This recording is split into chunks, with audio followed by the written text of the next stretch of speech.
There is actual proof and evidence, and if you can show me the proof that Donald Trump raped her, then fine. Thank you so much for the great question. What's all the evidence? So the first form of evidence that we would have would be E. Jean Carroll's testimony, in which has maintained consistency for the last 30 years, as corroborated by 4 of her friends that testified under penalty of perjury.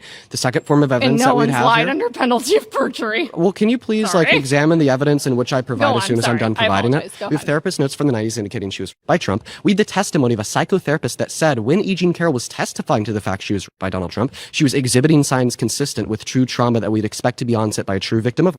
Then we have Donald Trump's lies and inconsistencies. He lied. He said that he never met her as a part of his testimony for his defense. And then E. Jean Carroll responded by submitting a photo of them together to court. Do you remember I'm not done with the evidence. I'm not done with the evidence. We have another line inconsistency on Donald Trump's behalf. He also said that he never raped her because she wasn't his type, but then he confused a picture of E. Jean Carroll to be his ex-wife Marla Maples under deposition, so clearly she was his type. Then we also have E. Jean Carroll's dress. E. Jean Carroll submitted a dress to the court, claiming it was the dress that she was raped in by Donald Trump. Court confirmed it had male DNA on it, and then when the court asked Donald Trump to provide a DNA sample to test against the DNA in the dress, he said, no. Doesn't sound like something an innocent man would do. And then the last and final piece of evidence we have would be his character priors. Listen, we all know that a one-time felon is around 73% more likely to engage in another felony compared to somebody that's never committed a crime in their life. The same thing rings true about being a sexual predator. So because Donald Trump has character priors with engaging in sexual predation, like the dressing room clip, proudly boasting about sexually exploiting naked women and girls, or like the Access Hollywood tape where he literally said that he would just grab women by their vaginas without asking first, and that's precisely what the jury found him guilty of doing,